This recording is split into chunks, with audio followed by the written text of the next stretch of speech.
Hey everyone, Joe here, and today we're going to be learning how to use a test light. It's a pretty easy tool to use, and if you ever work on your car's electrical, I recommend you have one in your toolbox. So let's get started. Here we have a classical test light. It consists of a bulb inside. You can see that bulb right in there. On one end, it's connected through this metal probe, and the other end through a wire to this clip right here. The most common way to use a test light is to connect your clip end right here to the negative end of the battery, which is sometimes called ground or chassis, and you take your probing side and you start probing connections that are connected to the positive side of the battery, which is sometimes called power or 12 volts. And if I poke this probe to the positive terminal right here, we can see that I completed the circuit and the light bulb lights up. So I know that this spot is connected to the positive end of the battery. The other way to use a test light is to connect your clip end to the positive end of the battery and use your probe end to start probing for connections that may be connected to the negative end of the battery. So in this case, this lights up and I know that this spot is connected to chassis or the negative end of the battery. Likewise, if I connect my probe to this piece of metal here, this is also connected to the negative end of the battery.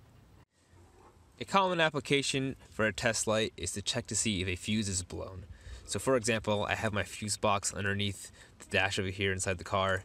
I'm going to take my negative end of my clip it to a piece of metal nearby, and using the probing side, I can check to see if a fuse is good or bad. So for example, if I probe this, it lights up. If I probe this spot here, it also lights up, telling me that this fuse is good. So the test light that I've been using in this video is an older style test light for the fact that it's using a light bulb.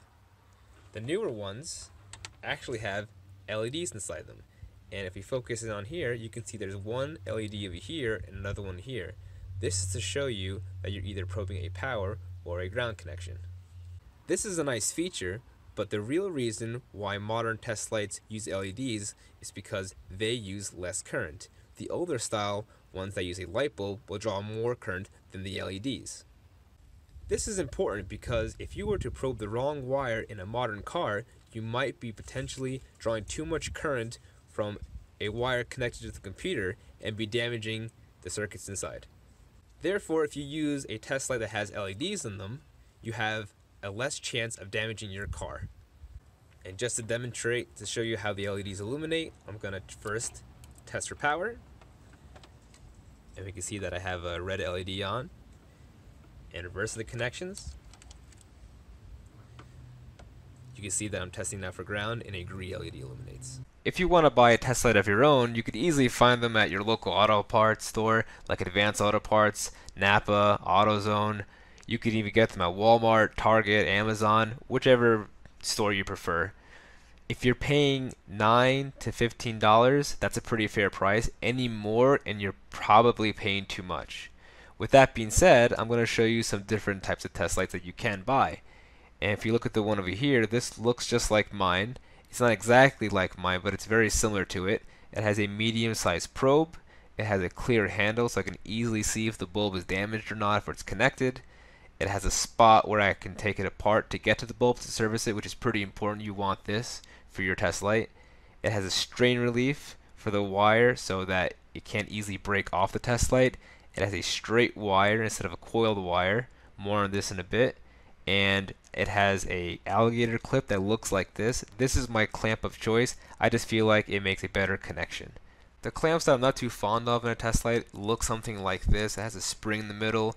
You push down and these jaws open up just like the other one, but in reverse way.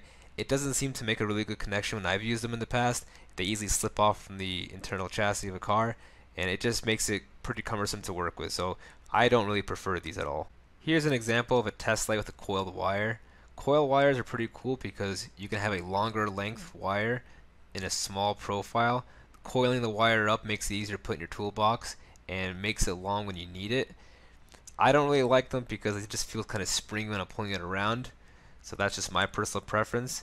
And what's cool about this test light, it actually has a little jacket around the needle here, the probe, which makes it harder to short circuit on the side. The last test light I want to show you is the LED test light. As mentioned before, these are computer tolerant or computer safe test lights. if had you pierced the wrong wire in your car and it was a sensitive computer wire, it would draw more current than usual with a light bulb test light. With an LED test light, it would draw less, so you have a lower chance of damaging your car's computer or any circuits that are not tolerant of high currents. It has the same kind of alligator clip that I'm fond of. It has the straight non-coil wire. It has a okay strain relief, but that's okay. And I like how it has a shroud around the point of view here. The only thing I don't like about this test light is that I can't replace the LEDs inside, and it seems to be a common theme with test lights that use LEDs. They don't give you a spot on the bottom to unscrew and replace the LED circuit board or the LED himself. But overall, I would suggest an LED test light for beginners simply because it's more computer safe and you can avoid accidents. Thank you so much for watching the video. If this helped you get more familiar with the test light or helped you in any other way for troubleshooting your car's electrical system, consider giving the video a like. Also consider subscribing to my channel for more helpful DIY tips. If you have any questions at all, please leave a comment below.